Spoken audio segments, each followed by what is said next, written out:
like the changes that we've made, I say the door is open and you can leave. In a jaw starting to realise they've made a mistake, that the Treasury is driving this. If the police decide to issue me with a fixed penalty notice, I would, of course, do the right thing and step down. No farmers! British farmers, our agriculture, our food supply, our food security, and shame on them. In a remarkable and highly publicised moment on live television, Jeremy Clarkson unveiled a revelation regarding Keir Starmer that has sent shockwaves across the United Kingdom. Starmer, the leader of the Labour Party and the leader of the opposition, is no stranger to the weight of political scrutiny. However, in recent days, the pressure upon him has escalated to an unprecedented level. A petition calling for a general election has gained extraordinary momentum, rapidly accumulating over 2.7 million signatures within just 24 hours, with that number continuing to rise. This surge in support underscores widespread dissatisfaction with Starmer's leadership, yet the situation becomes even more intriguing when considering the involvement of Jeremy Clarkson. The former Top Gear host, known for his candid and often provocative opinions, has lent his endorsement to the petition, a move that holds considerable significance, particularly among rural constituencies.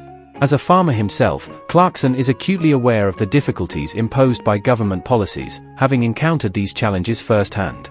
His voice, therefore, carries substantial influence, particularly within farming communities. However, the importance of Clarkson's participation transcends his individual grievances. It highlights a broader, more systemic issue, the widening rift between the Labour government and the rural populations it purports to represent. To fully appreciate the magnitude of Clarkson's involvement, one must first examine the petition itself. This is not merely a passing online phenomenon. It is a profound expression of public dissatisfaction, as millions of individuals add their names in protest against what they perceive as unfulfilled promises and questionable governance by the Labour administration. What is particularly striking is the speed at which the petition gained traction. Within hours, it garnered significant attention and sparked further discussion, amplifying its reach and impact. Despite this overwhelming momentum, mainstream media outlets in the UK, including the BBC, have conspicuously refrained from offering extensive coverage. This media silence has, in turn, exacerbated public frustration, transforming the petition into a symbol of the perceived disconnect between the electorate, the government, and the media. For Clarkson, the issue is not solely personal. His stance resonates with a much broader constituency, farmers and rural communities, who feel increasingly marginalised by the policies of the Labour government. Clarkson's personal circumstances add a layer of complexity to his involvement. A recent health scare forced him to make significant lifestyle changes, abandoning his beloved pork pies and pints in favour of a healthier, more sober diet. However, just as he was adapting to this new way of life, he suffered a debilitating injury, slipping a disc. Despite his physical pain and the temptation to rest, Clarkson remained steadfast in his commitment to his cause. This resolve is partly due to his first-hand experience with the struggles faced by farmers, particularly through his work on Clarkson's Farm, a show that has brought widespread attention to the hardships of rural life in Oxfordshire. Jeremy Clarkson is not the type to remain passive in the face of governmental policies that exacerbate the challenges of rural life. Despite enduring significant back pain, enduring a grueling 3 a.m. start in freezing conditions, and relying on a mixture of painkillers, Clarkson joined fellow farmers in London for the highly publicised Tractor Tax March. This protest was a direct response to policies such as inheritance taxes on agricultural land and the redirection of subsidies, issues that many argue are pushing family-run farms to the verge of collapse. However, Clarkson's participation was not simply as a passive marcher. He has forcefully voiced his concerns, with his most vocal criticism aimed squarely at Keir Starmer. Under the proposal put forth by Chancellor Rachel Reeves, agricultural and business assets valued above £1 million will be subject to a 20% tax beginning in April 2026. Although smaller farms are exempt from this measure, Clarkson contends that the policy fails to recognise the razor-thin profit margins under which most farmers operate. To him, this is not merely a tax, it represents an existential threat to family farms throughout Britain. Clarkson has been unequivocal in his assertion that the leadership of the Labour Party, particularly Starmer, is profoundly out of touch with the realities facing the agricultural community. In Clarkson's view, the problem is rooted in a fundamental misunderstanding of farming culture and practices. He has been particularly vocal in criticising Starmer, remarking that the Labour leader, in his own words, does not even eat meat, an attitude he finds troubling. Clarkson's criticism highlights the disconnect between policymakers and the farming community, where meat production is not just an economic activity, but an integral part of rural life and tradition. From the raising of livestock to the management of grazing lands, meat production serves as the bedrock of many rural communities. As such, when policies emerge that appear to undermine or even threaten these practices, it is hardly surprising that farmers, such as Clarkson, feel marginalized and disregarded. Clarkson's point is particularly stark. The proposed taxes do not merely diminish profits, they pose a direct challenge to the sustainability of rural life itself. He paints a vivid picture of the potential consequences, asking his audience to consider the prospect of inheriting a farm that has been in a family for generations, only to be compelled to sell it in order to meet tax obligations. This, Clarkson argues, would irreparably damage the fabric of rural Britain. Furthermore, Clarkson does not shy away from expressing his contempt for Keir Starmer's leadership, openly describing the Labour leader as a nightmare for farmers. He criticizes the Labour Party's apparent detachment from rural realities, highlighting the urban-centric nature of Labour's policies. Clarkson humorously references areas such as Kentish Town, known for its trendy juice bars, where, he claims, the political elite are blissfully unaware of the everyday concerns of rural populations. In contrast, he underscores that, in other parts of the country, people enjoy simple pleasures like a bacon sandwich, which, for many, can only be made possible through the work of pig farmers. This critique was not merely about food production, but about the broader issue of how disconnected politicians appear from the lived experiences of those in rural communities. Additionally, Clarkson sheds light on what he terms the broken model of farming, a system in which farmers are pressured to sell their products at prices below the cost of production, all while being taxed at rates equivalent to industries with much higher profit margins. He argues that farming is uniquely disadvantaged in this regard, being the only industry in which producers purchase goods at retail prices while selling them wholesale. For Clarkson, the solution is straightforward. If farmers were allowed to sell their goods at prices that reflect the true cost of production, many of the contentious tax debates would be rendered unnecessary. While Clarkson acknowledges that this approach would effectively function as a form of tax subsidy, he insists that it is a necessary measure to safeguard the future of farming in Britain. His central argument is clear: it is untenable to expect farmers to sell their goods at a loss, only to be subjected to the same tax burdens as industries that operate with far more favorable financial conditions. Clearly, this perspective is both provocative and critical. However, Clarkson's commentary extends well beyond the realm of agricultural policy, encompassing broader concerns regarding Keir Starmer's overall leadership.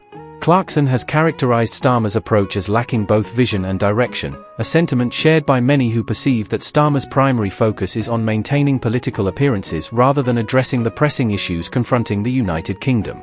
One particularly striking moment in Clarkson's critique was his comparison of Starmer's approval rating to that of Nigel Farage, implying that Starmer's popularity is in a precipitous decline, an observation that underscores the growing disillusionment with his leadership.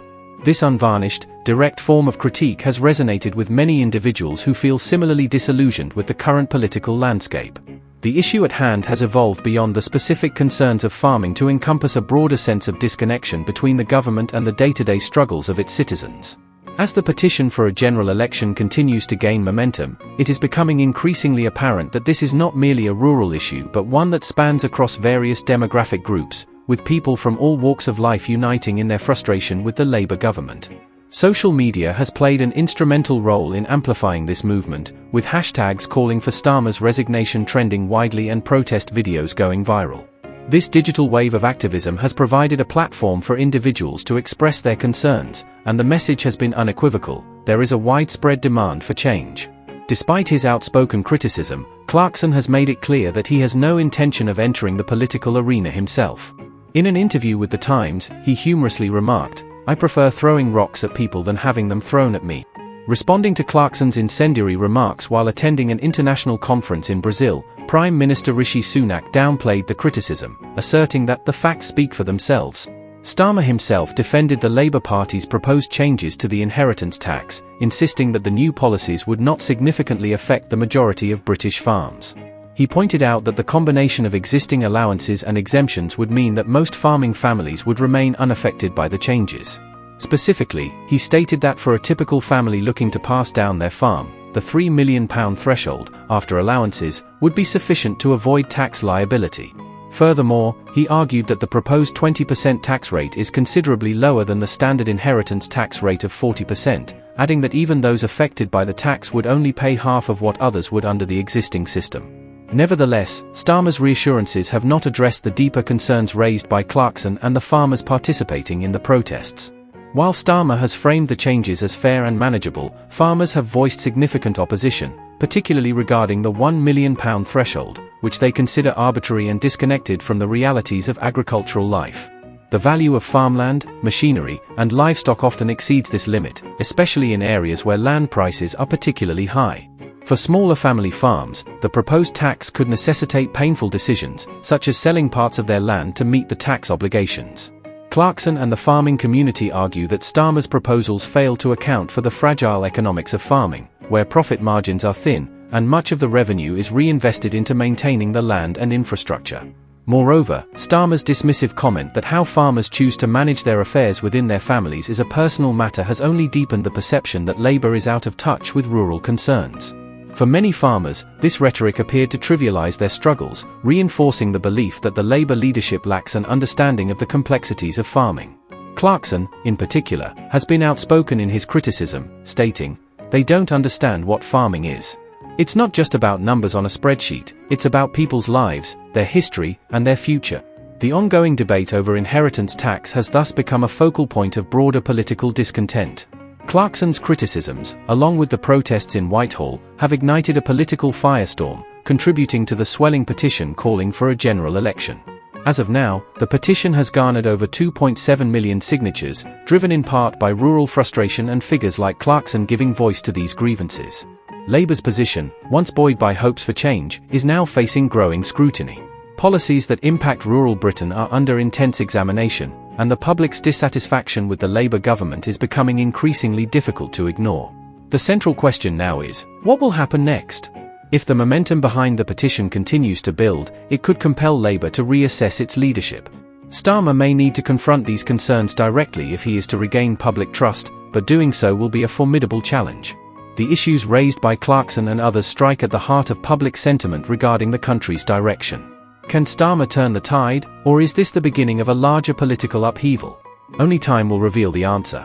The petition, Clarkson's bold public statements, and the growing dissatisfaction among the public are all part of a larger narrative, one that reflects a collective desire for change.